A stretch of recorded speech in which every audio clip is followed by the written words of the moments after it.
أعوذ بالله من الشيطان الرجيم.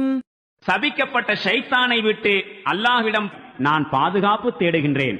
وعلى الذين هادوا حرمنا ما قصصنا عليك من قبل وما ظلمناهم ولكن كانوا أنفسهم يظلمون. இதற்கு முன்பு நாம் உம்மிடம் எடுத்து கூறிய சில பொருட்களை குறிப்பாக யூதர்களுக்கு தடை விதித்திருந்தோம். இது அவர்களுக்கு நாம் இழைத்த அநீதி அல்ல, மாறாக அவர்கள் தமக்குத்தாமே இழைத்துக் கொண்ட அநீதியாகும்.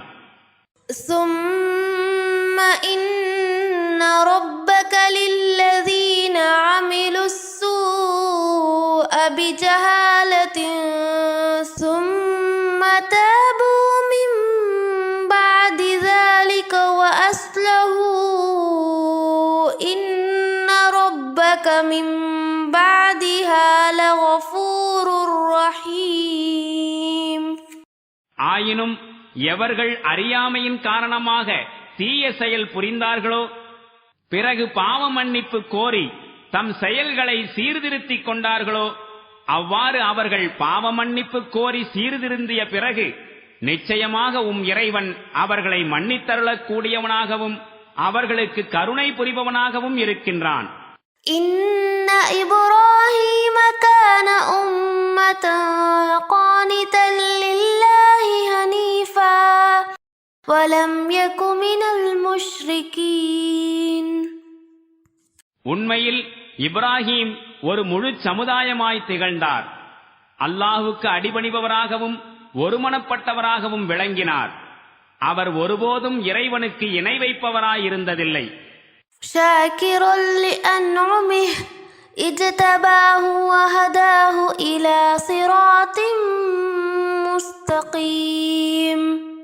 தவிரவும் அல்லாஹ்வின் அருட்கொடைகளுக்கு நன்றி செலுத்தக்கூடியவராய் இருந்தார். அல்லாஹ் அவரை தேர்ந்தெடுத்துக் கொண்டான், மேலும் நேரிய வழியினையும் அவருக்கு காண்பித்தான். وآتيناه في الدنيا حسنة وإنه في الآخرة لمن الصالحين. மேலும் அவருக்கு உலகில் நன்மையை நாம் வழங்கினோம், மறுமையிலும் நிச்சயமாக உத்தமர்களுள் ஒருவராய் அவர் திகழ்வார். ثم أوحينا إليك أن اتبع ملة إبراهيم حنيفا وما كان من المشركين. பிறகு நாம் உமக்கு இவ்வாறு வஹி அனுப்பினோம், நீர் இப்ராஹீமின் மார்க்கத்தை ஒருமனப்பட்டவராய் பின்பற்றுவீராக. அவர் ஒருபோதும் இறைவனுக்கு இணை வைப்பவராய் இருந்ததில்லை.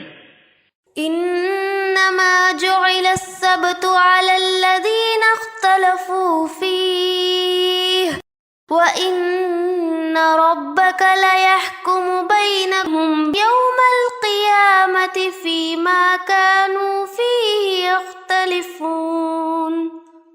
எவர்கள் சபுத் எனும் சனிக்கிழமை வரையறை குறித்து கருத்து முரண்பாடு கொண்டிருந்தார்களோ அவர்கள் மீதே அது விதிக்கப்பட்டிருந்தது. மேலும் அவர்கள் எந்த விஷயங்களிலெல்லாம் கருத்து வேறுபாடு கொண்டிருக்கின்றார்களோ அவை அனைத்தையும் குறித்து இறுதி தீர்ப்பு நாளில் அதிபதி நிச்சயம் தீர்ப்பு வழங்குவான்.